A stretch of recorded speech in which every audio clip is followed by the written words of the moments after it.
আজকের 53 বছর পরে সবচেয়ে গরিব মানুষগুলোকে কোন জেলাতে এবং বিভাগে বাস করছে, এবং সেই বাস্তবতা যেটা উঠে এসেছে, বাংলাদেশের সবচেয়ে গরিব মানুষদের প্রায় 27% বাস করে হচ্ছে বরিশাল বিভাগে।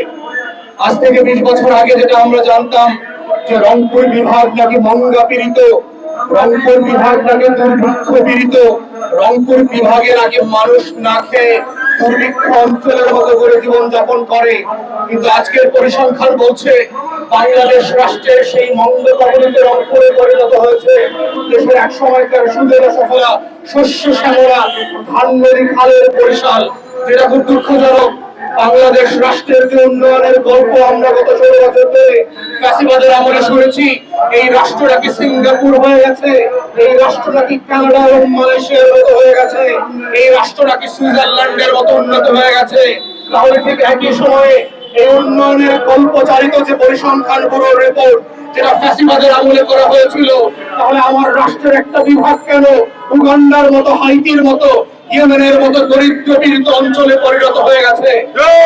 এইটা তো ডেভেলপমেন্টের যে ন্যারেটিভ, উন্নয়নের যে গল্প কথা বলে আমরা শুনেছি গত 16-17 বছরের এই হাসিনার ফ্যাসিবাদী আমলে, তার সেই গল্পের সাথে মিলছে না। আমরা বারবার বোঝার চেষ্টা করেছি এবং একই সাথে বলছি, এটা ন্যায্যতার প্রশ্ন, এটা জাতীয় রাজনীতিতে কোন বিভাগীয় রাজনীতির প্রশ্ন না। এটা হচ্ছে বাংলাদেশের অন্যান্য বিভাগের সাথে ন্যায্যতার ভিত্তিতে, ইনসাফের ভিত্তিতে যেই ডেভেলপমেন্ট ওয়ার্ক হচ্ছে, প্রত্যেকটা বিভাগ এবং তার অঞ্চলের মানুষকে ন্যায্যতা এবং সমতার ভিত্তিতে কিভাবে দরিদ্র সীমা থেকে উঠিয়ে নিয়ে আসা যায়, কিভাবে নাগরিক আকারে বাংলাদেশ রাষ্ট্রের কোটি কোটি মানুষকে তার জীবনকে আরামদায়ক করা যায়, এটাই হচ্ছে বাংলাদেশ রাষ্ট্রের বাংলাদেশ 2 এর গণ অভ্যুত্থানের কথা। অন্তর্বর্তীকালীন সরকারকে মনে করিয়ে দিচ্ছি, গণ অভ্যুত্থানের 2024-কে ভুলে যাবেন না। আপনাদেরকে 1400 শহীদের রক্তের কথা মনে করিয়ে দিচ্ছি, আপনাদেরকে 24,000 প্রতিবন্ধী মুক্তিযোদ্ধার কথা মনে করিয়ে দিচ্ছি, আপনাদেরকে গণ অভ্যুত্থানের 600 চোখ হারিয়ে যাওয়া বিপ্লবীদের কথা মনে করিয়ে দিচ্ছি। তাদের রক্তের উপরে দাঁড়িয়ে আপনারা ক্ষমতা এসেছেন, ভুলে যাবেন না। বাংলাদেশের প্রত্যেকটা শহীদের রক্তের দাম একই রকম, সে বরিশালের শহীদ হোক, চট্টগ্রামের হোক আর ঢাকার হোক। আমরা জেনেছি বরিশাল বিভাগের 37-এর উপরে শহীদ হয়েছে গত 24-এর গণ অভ্যুত্থানে, যারা বিভিন্ন জেলায় ঢাকা সহ চট্টগ্রাম সহ আন্দোলন করা অবস্থায় শহীদ হয়েছে। আমি নিজেও বাবুগঞ্জ এবং মুলাদিতে 3 জন শহীদের জবাবদিহি করেছি এবং দুঃখজনকভাবে দেখেছি যে অন্তর্বর্তীকালীন সরকার এবং প্রশাসন লাশ দাফন করবার সময় যেই সকল প্রতিশ্রুতি দিয়ে আসছিল যে কাঁচা রাস্তাটা পাকা করে দেবে, লাশটাকে কবরটাকে একটু বাছাই করে দেবে, নাম ফলকটা করে দেবে, কত উদাসীন এই রাষ্ট্র 24-এর শহীদদের প্রতি। নাম ফলকে নামটা পর্যন্ত ভুল লিখেছে।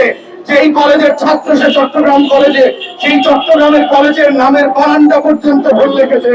অন্তর্বর্তীকালীন সরকারকে বলছি, 24-এর গণ অভ্যুত্থানের প্রত্যেকটা শহীদ হচ্ছে বাংলাদেশ 2 বিনির্মাণের ফাউন্ডেশন।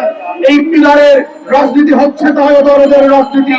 প্রত্যেকটা শহীদ এবং শহীদ পরিবারকে আপনারা কিভাবে ট্রিট করছেন, তাদের জীবন এবং মৃত্যুকে আপনারা কিভাবে দেখভাল করছেন, এটার মধ্য দিয়ে আপনাদের আন্তরিকতাকে বাংলাদেশের মানুষের কাছে প্রশ্নবিদ্ধ হতে দেবেন না।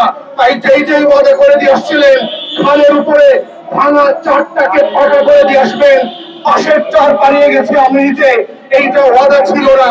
গত 8 মাসে আপনারা একটা পাশের চারকে পাকা করে দিতে পারেন নাই, আধা কিলোমিটার একটা কাঁচা রাস্তা পাকা করে দিতে পারেন নাই, শহীদের বাড়িতে মোটরসাইকেল নিয়ে পর্যন্ত যাওয়া যায় না, পরিবারের দেখভাল তো দূরের কথা।